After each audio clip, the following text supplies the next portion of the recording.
Hey guys, so some of you or all of you guys left comments at the end of the Desmos lesson for your feedback. I looked at your questions and I picked out the questions that I saw people ask more than once. And I've got those questions on this PowerPoint and I'm going to answer them in video format. So here's the first question. By the way, these are anonymized, so these aren't real people's names. The first one says, I'm still struggling on how to determine if functions are decreasing or increasing by looking at an equation. Let's look at some equations. If a function is increasing, then that means its slope is positive. Okay. And if a function is decreasing, that means the slope is negative. And if a function is constant, then the slope is 0. Okay, so basically it's a horizontal line if it's constant. So let's look at this equation over here. This first section has a positive slope. So that means from 0 to 3, this function is increasing.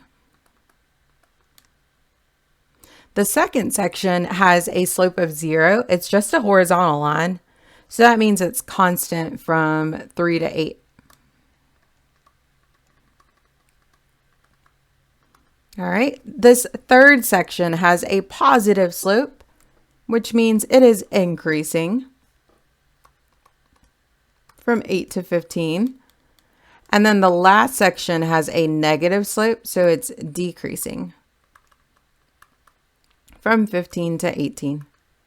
So we use this section to determine the intervals, look at the slope to figure out where it's increasing, decreasing, or constant for an equation.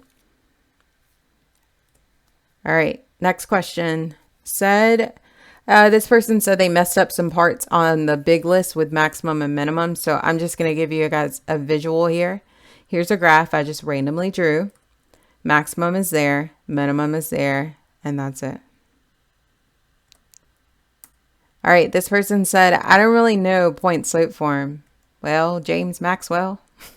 Not a real person, by the way. This is a slope intercept, or sorry, point slope form. M is the slope, and x1, y1, that's just the point, the coordinates of a point, any point on the graph, doesn't matter what point. However, even though that's point slope form, this is the way I want you guys to write out point slope form. I want us to practice having things equal to y because that's how most equations are written. The way that I want you guys to write it out, the slope will still be there in front of the parentheses. x1 and y1 is still a point on the graph. However, when you're plugging that point into the graph, you want to write the opposite of the x coordinate. Notice there's like a minus in there. That's telling you to write the opposites. So let me give you an example.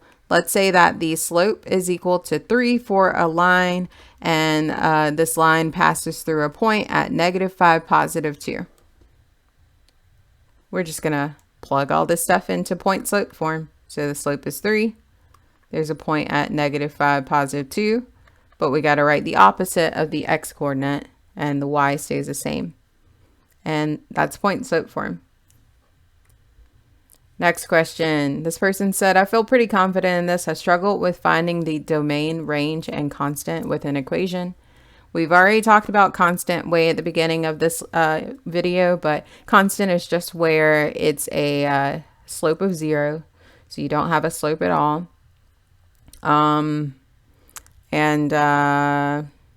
It's a horizontal line. It's where constant is taking place. Let's talk about domain now. This section is going to give you a lot of good stuff when you're looking at the equations. Specifically, that section is going to help you figure out your domain, and it's going to help you with intervals. Okay, so domain is just the set of all x values included on a function. So if we look at this equation here and look at the domain restrictions, this is telling us that for this function, All numbers between 0 and 3 are included, including 0. 3 to 8, those are all included. Numbers from 8 to 15 are included, and 15 to 18 are included. So our domain is basically from 0 to 18. The smallest number is 0, the biggest number is 18. Now, eventually we'll do some piecewise functions where it might get a little crazy, you know? And when we get there, we'll get there. But for right now, let's just keep it basic. Okay, so range. I am not going to ask you guys right now to find the range of a piecewise function from its equation. That's going to take a little extra work, and we're not doing all that right now. However, we will talk about finding the range eventually, just not right now. If you're curious, one way you can find the domain is by graphing the function and then just looking at the graph to figure out what the lowest and biggest y values are. Or you could create a table and plug in that stuff. But like I said, we're not going to do that. I'm not going to ask you that right now. All right, next question. Someone said, can I do more equation stuff? Yes, you can. Here's some equations. Let me name this guy f of x, and I'll name this guy g of x. And let's solve for f of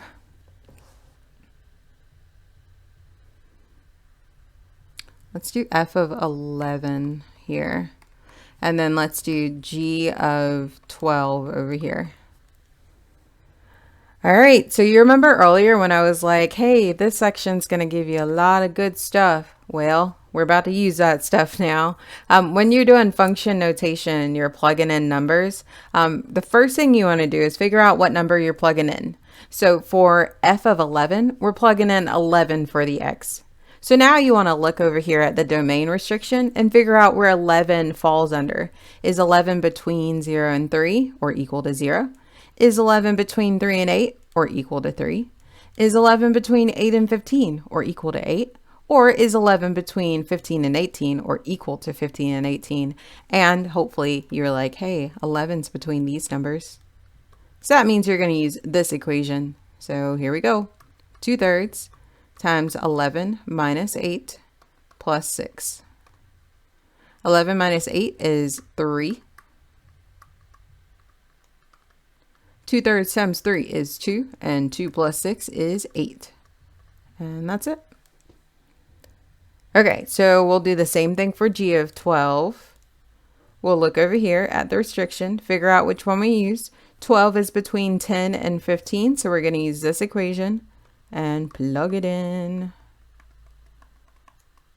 And the answer for that one is 9. And that is it, y'all.